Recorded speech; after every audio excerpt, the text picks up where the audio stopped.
Hello and welcome to Bread Cooking with Dopefish number 11. My name is Dopefish and with me is Reeves. Oh, no wait, that's the wrong intro. Anywho, today we're gonna do some more barbecue, namely a garlic and rosemary marinated sirloin steak that we're gonna be serving with some herb fried or herb sauteed, I suppose, new potatoes, as well as grilled peppers. It's gonna be good, so stick around and I'll teach you how to do it. By the way, the song you're listening to right now is by the Futurist and has someone else in it. I'm not sure if you know who it is. Anyway, it's available on iTunes. You can find the link below. The other songs, as usual, will be by my good friend Marcus Badger. Anyway, on to the recipe. If my translations are correct, these babies right here are called sirloin steaks. You're gonna be needing one per person unless you're inviting midgets to your party. Midgets only need a half. What? Oh, what the Right, so you're gonna be needing one per person and just remove some of the excess fat and silver skin. The big part of the top, we're gonna score that, so don't cut it off. It's gonna make sure the steak remains nice and juicy as we grill it. If you find any larger pockets of fat within the meat, just go ahead and give them a good poke with the sharp end of a knife. Once the meat is done, it's time for the marinade. It's gonna have a load of garlic in it, a load of rosemary in it, there's gonna be vinegar, there's gonna be chili, there's gonna be Worcestershire Sauce, and there's gonna be oil, as well as salt and pepper. And here's how you do it. Let's start by ripping this rosemary bush limb from limb, one leaf at a time. Oh, what did it ever do to us? Rosemary.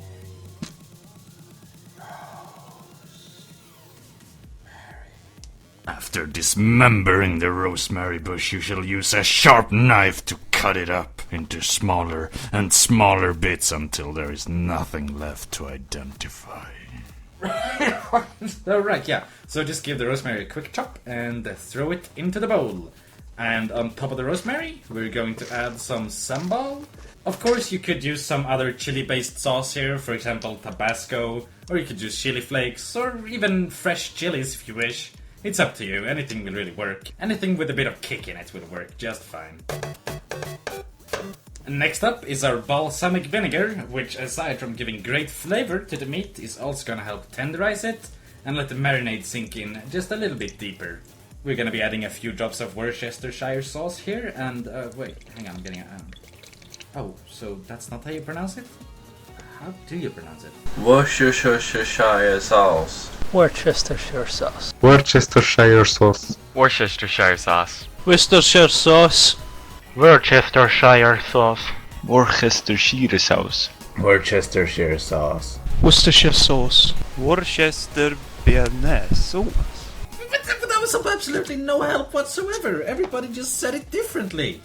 How am I supposed to pronounce it right if nobody else does? I mean, if there's several different ways to say it, how can you blame me for pronouncing it the way I do? You guys suck. Right, so we're adding garlic here. Just go ahead and crush all the garlic in there. We're gonna add some salt and some pepper, and then we're going to add our oil. I'm using corn oil because I like it, it's neutral in flavor, but you can really use any type of oil you want. It doesn't really matter as long as it isn't too flavorful. And that's all the ingredients for the marinade. Go ahead and give it a really vigorous stir, make sure everything is mixed up nicely, and then go ahead and add it to some form of sealed container along with your meat, preferably a plastic bag of some kind. Once it is in a bag, you're gonna go ahead and give it a nice massage. It's really nice and sensual. Maybe some oil, 2 fat steaks, some oil. Right, let's not go there.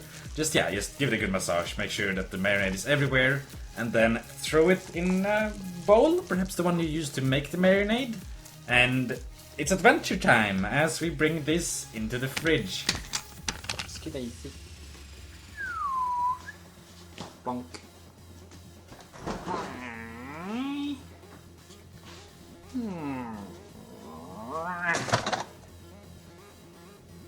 And now we wait.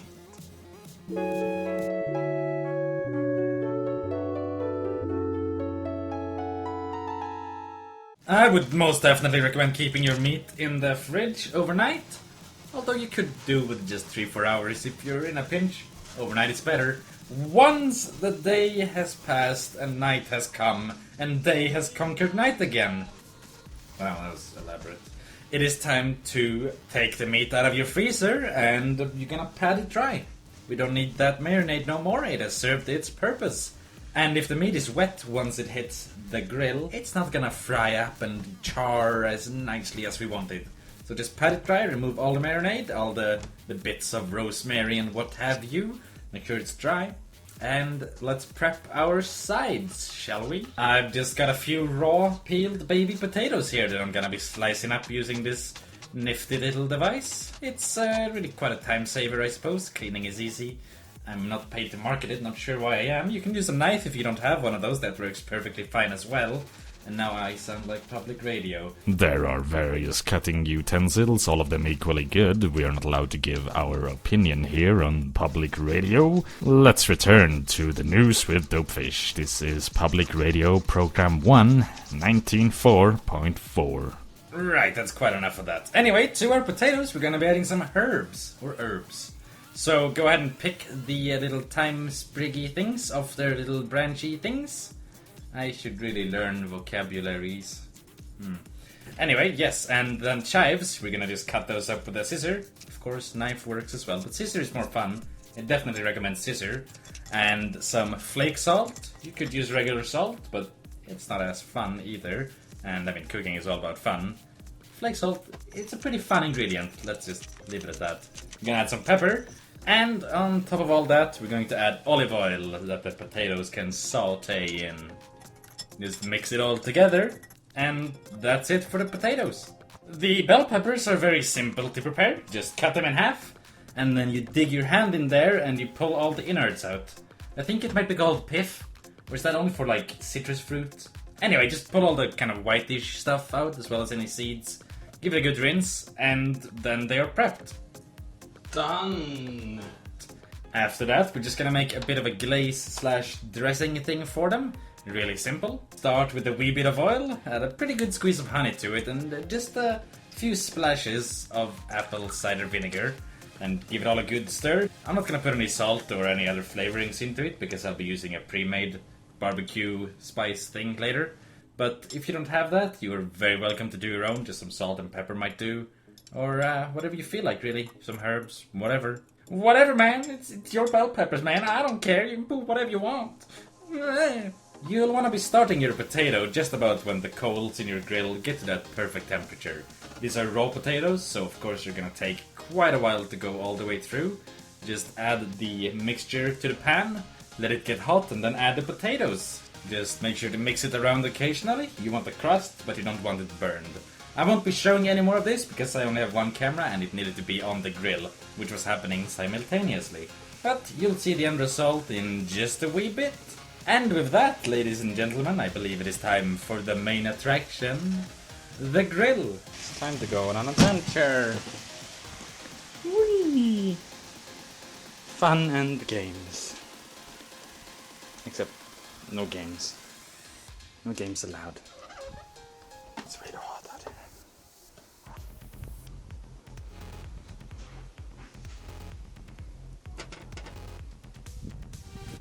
Of course, if you don't have a crusty old paint ladder, then you cannot do this recipe. I mean, it is absolutely mandatory. No, of course not. That's just my very, very, very beautiful camera stand. You try shooting in nature without having a tripod. It's kind of difficult to get a steady camera shot there. That ladder has served me well. Anyway, on with the meat and the bell peppers. The bell peppers gonna take like forever, so just throw them on now. They're not gonna be done like by the time the meat is done even, so just throw them on as soon as possible. Throw the meat on there and listen to it sizzle. Oh, the sound of sizzling meat charring on the barbecue in the windy yet incredibly hot summer afternoon. Isn't it a beautiful sound and sight and smell and feeling and emotion and experience? It is. If you haven't tried it, you should. I mean, it's quite good, gotta say. Right, so we're gonna be brushing our bell peppers with the little dressing we did, and then just putting the barbecue spice mix on top of them. Just using that dressing to kind of make it stick. And we'll be doing this throughout the grilling procedure. Every now and again, we're gonna just brush those, flip them over, and put some more of the barbecue spice on. The meat needs maybe 5 minutes, probably a bit less, depending on exactly what temperature you prefer your meat in. It's quite a thick steak, of course, so it's not gonna be done in like a minute on each side, but I'd say maybe 5 minutes or so. You'll see how mine turned out, and that was, yeah, just about 5 minutes. And after you feel that one side has gotten a nice browning, just go ahead and flip them over. Repeat. Just keep going until they are nearly done, and once they are, you're gonna wrap them in some foil. Aluminium foil. My American friends, that's how you say it. Silly Americans, they can't even pronounce simple words. What is wrong with them? Fucking aluminum. Anyway, just wrap it up in some foil, let it rest for a while, and then bring your bell peppers with you as you go inside. I'm just gonna go ahead and cut these little bell peppers up. They're quite soft and squishy right now, and very, very delicious. They're gonna be slightly sweet from the honey, yet slightly acidic from the vinegar, and then of course slightly salty from the spice mix. Of course, I'm kind of assuming that you have some kind of barbecue spice mix at hand, or that you could buy one at your local supermarket, but if you do not, then perhaps some sort of all-round spice, or some other kind of spice mix that has onions and garlic and salt and some other flavor-enhancing ingredients such as that would do. Anywho, let's cut the meat. This is gonna be good. This is gonna be interesting. Oh yeah, would you look at that? I'd say that's pretty much exactly what I was aiming for. It's like a rainbow of awesome. Let's see the other piece. This one should be a bit rarer. It was a bit thicker and... Oh yeah. Oh, now that's beautiful. That's beautiful. I wish I had some right now. Why did I eat it all? Right, let's play it, shall we? I honestly believe I kind of played it nice this time. Just look at it, like potatoes on the side, and there's some bell peppers and the meat. I kind of like it. It's not the best, but it's an improvement, right? Come on, give me some props here. That looks nice. Oh wait, it's missing something though. There. I have a green thing on it. That looks better. No, but... Here. You fancy now?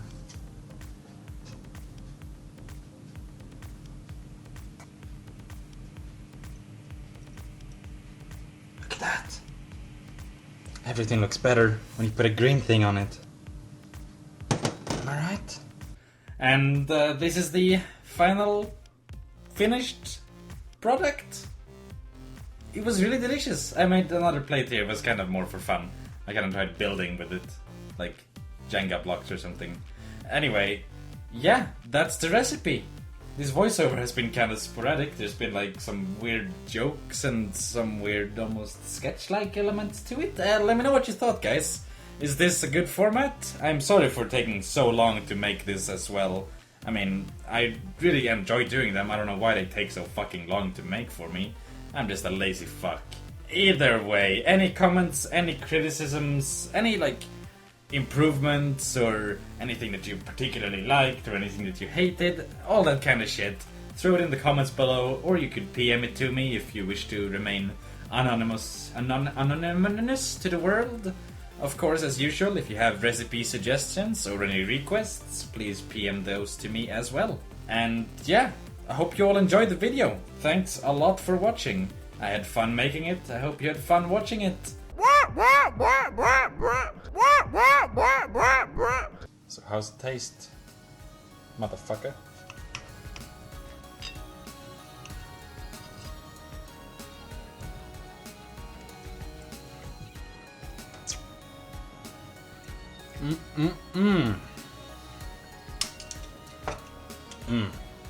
Delicious garlic flavor. The red wine vinegar is coming through. But it really tastes of rosemary. Delicious.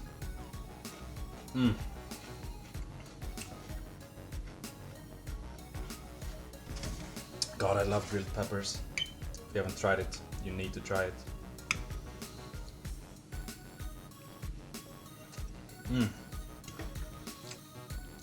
That's delicious. Damn. I would say, like, don't forget to comment, rate, and subscribe, but really, that doesn't really matter. Just as long as you had fun watching it. Right. Thanks, guys. See you later.